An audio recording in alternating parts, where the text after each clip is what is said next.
So in the last lecture we've added this field, and we had this issue of annoying refreshing the whole iframe thing whenever we change a single character. So let's go back to the guide here, and we took a look at this in the first lecture, this diagram, and we saw that we have something called transport, and it could be refresh or selective refresh or post message. So refresh is the default option, which, as you saw, refreshes the whole iframe. So let's see the other options. So let's start by the post message. So let's go back to the code, and in the where we add this setting, let's add a new option called transport, and the value will be post and then message. And let's see now what would happen. So let's refresh, and we are typing and it's not refreshing, but it's not changing here as well. So the way post message works is by allowing communication between the settings panel and the iframe here using a JavaScript technique called post message. And this technique allows cross-origin communication between two windows, or a window and an iframe. You can read about it more if you want, but you don't really have to. We'll learn how to use it for our case. You just need to know JavaScript. You don't need any other special skills for that. So how this works is whenever we change something here, it will fire an event in the iframe, and then we can add an event listener to listen to this event and do something whenever this field is changed. So to do that, we need to write our JavaScript in a special file. So we can't just add it in the this admin file. It needs to be enqueued in a certain way. So let's add a new file in the JS folder, and let's call it customize-preview.js. But now we'll have to modify the gulp file in order to watch for this file. So let's add another one, and same path, just different file name. So customize-preview. So whenever you change something in the gulp file, you need to rerun the npm start. So let's rerun it, and then let's see how to enqueue this file. So let's go to enqueue assets in the lib folder. So the admin enqueue scripts won't work in our case. We need a new action, and this action is called customize_preview_init, and it takes a function of code. So let's add a function that we will create in a moment. So theme name and customize preview. So let's create this function.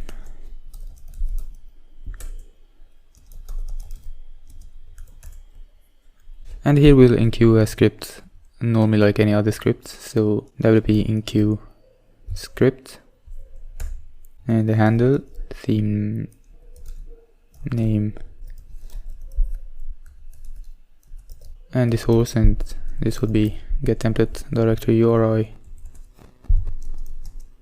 and then dist assets JS and customize-preview.js, and we have an array of dependencies, and this is important. Here we need to add a dependency called customize-preview, and also we will need jQuery. So, and then the version, and then in footer, and let's set this to true. So inside this file now we can write our event handlers for the customizer. So let's open this file, and let's import jQuery.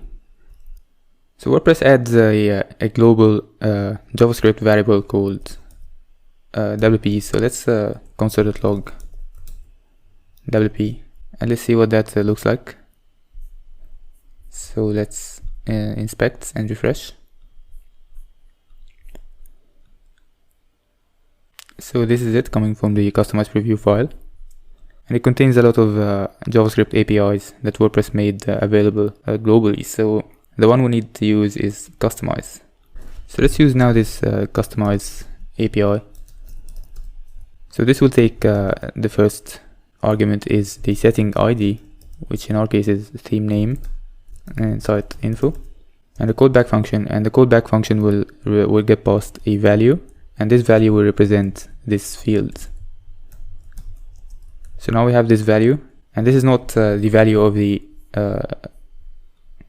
text here. This is a JavaScript object that represents this control here. So we can run events on it. So let's call .bind. So now we are listening to change events for this input, and in the callback function we have an argument called to. So let's now console.log 2, and 2 is the value that the user typed. So let's reload and let's inspect.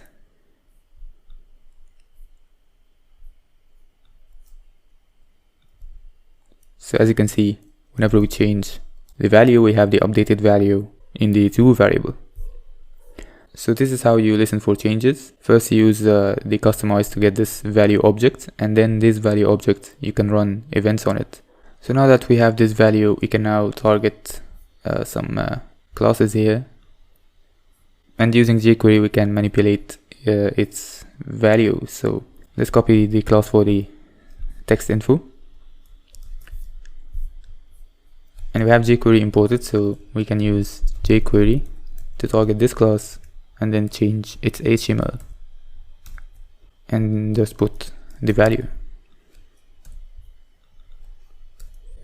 So let's check now.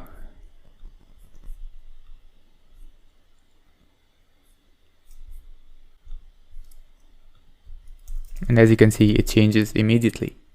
So that's great, but one drawback for this is that now if we type, let's add a b tag, which is for bold, and now it's added and it appears here, but it won't really represent what this will look like after saving. So after saving, we will run through the sanitization functions and all that sort of stuff, and if we refresh now, the bold tag is removed. So this one drawback of the post message technique, that if you use it, you will have to make sure that any PHP logic that happens to this text here, it will have to be duplicated in the JavaScript, and this is not a good practice. So this might work for a small text like this. We can try to duplicate the sanitization, but for a more complicated option, this may become almost impossible. So let's try and duplicate this in JavaScript. So inside the JS folder, I'm going to create a new folder and call it helpers. And then inside this folder, I'm going to create a new file and call it strip tags. And here I'm gonna paste a function that I got from Stack Overflow, and this function will actually strip all tags. And like the WP cases, it takes an input and some allowed tags. So I'm exporting this function. So let's now import it in the customized preview file. So I'm gonna import strip tags from helpers and strip tags, and now I can run this function here. So it takes the first argument, the text, and the second argument, an a tag. So as you may notice, in the PHP function we had more options, like you can choose attributes and stuff like that, but here we're trying just to mimic the PHP function as much as possible. So this might be okay here, but for some more complicated cases, it will be a lot of work to duplicate the PHP to JavaScript. So let's just check it now.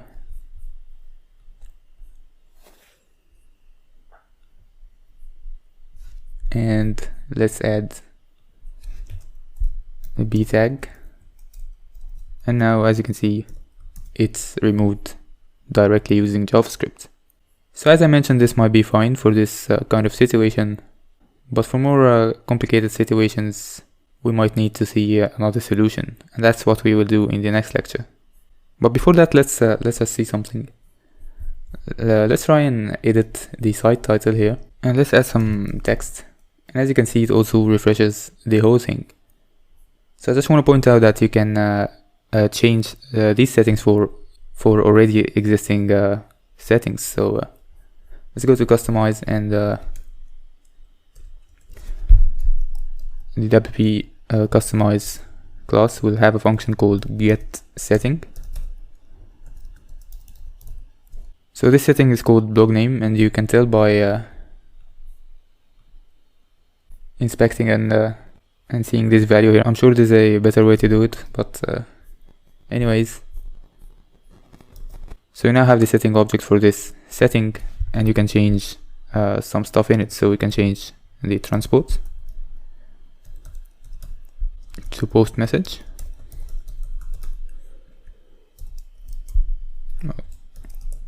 And now if we save,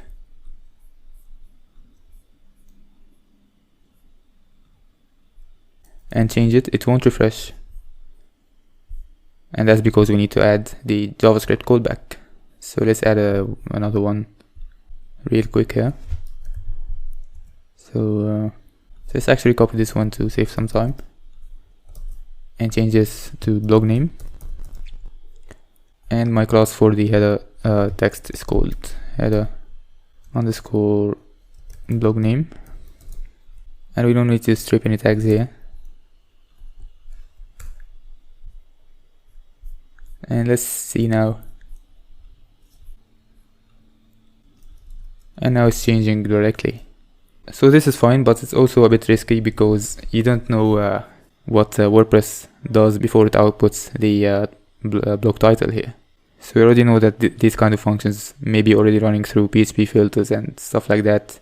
So in the next lecture, let's discover another way that is a bit of a compromise between refreshing the whole iframe and using just JavaScript to duplicate the logic.